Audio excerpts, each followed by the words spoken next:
Florida has an incredible history, both cultural and natural, and the South Florida Museum is here today to show us some of our state's greatest artifacts. Director of Education Jeff Rogers joins us with some fascinating fossils. Jeff, are you sure it's okay if we touch these? I'm sure, yes, it is safe to touch these. So you want us to pick it up and we're not going The to... fossil. That's million of years old. These are all about 20 to 25 million years old. Amazing. And these are very special, very rare fossils. So I understand that there's one of these that you call precious. This is precious. This is precious. This is an That is example. precious, all right. The largest true-to-form version of this kind of fossil. So these are not normal fossils, though. What are they? Well, typically when you think about fossils, you're thinking about bones and teeth and skeletons and things that you normally see in museums. This is a special kind of fossil. These are called ichnofossils. And these are coprolites, which is a fancy science word for fossilized poop. I knew it was You did know it. You called it, but I didn't want to ruin it for you. Well, that I explains. said this earlier. I said, this looks like poop. And now you guys are having me holding the poop. That was the plan. Yeah, look at the one I'm holding. And that's precious. Yeah. I love the fact that they're called ichnofossils with the ich. Because it's Right. how appropriate. Yeah. It's not uncommon for us to hear ick, Right. no, when we put these in people's So let's ask the obvious question. Why is South Florida Museum interested in having poop fossils, and they really set records? We're interested in all fossils. You can actually learn... Including poop? Including poop, but you can learn a lot from these. One of my favorites, in this fossil right here, if you look closely down on this end, you will see tooth marks, imprints from a fish's teeth. So you can picture this about 20 million years ago. This was floating down in the murky water. A fish came by and took a bite. That's gross. Decided it didn't want to finish this, but we got a perfect imprint of these teeth, which is an exceedingly rare fossil. So yeah, they're gross and people smile and they giggle, but you can learn a lot from these. So we care about the fossils because we can learn from the fossils. Can you test it to see what's in the poop? You can. So with... He had corn. Well, actually, I was kind of horrified seeing that alligator segment that you did before. Yes. This is from a crocodile, a very large crocodile. This would have Apparently. been about 30, 35 With a lot of feet fiber. long.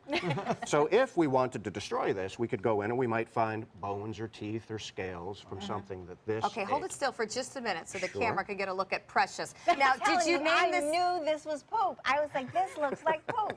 You're a paleontologist at heart. And is Precious your tongue-in-cheek name No, for that, so or we- it really is precious to the collection? Well, it is precious because this is the largest of these that's ever been found.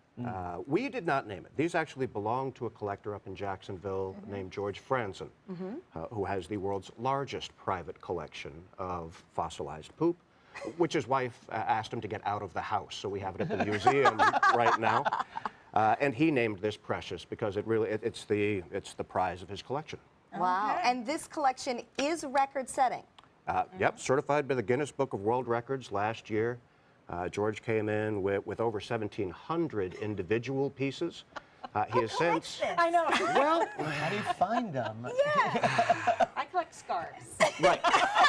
It's the same. Scarf collecting is very common. George found a niche for himself and found something that he enjoyed. And he's since more than doubled his collection size since he got the Guinness record. So, Are you done with that? Can I have it? Thank you.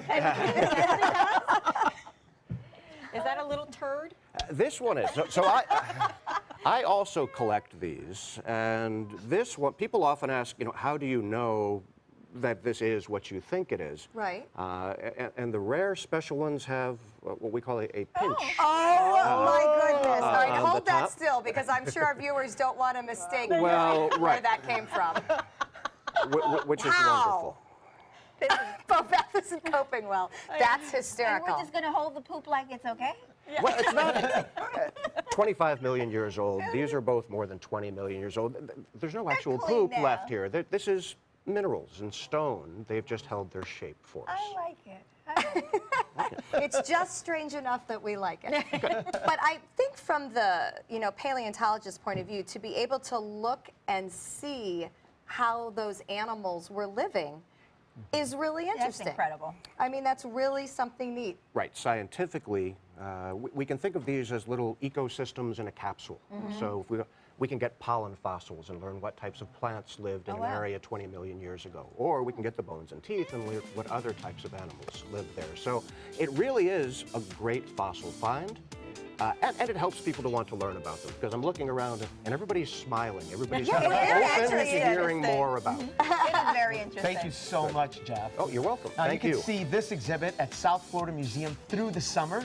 For more info, go to southfloridamuseum.org.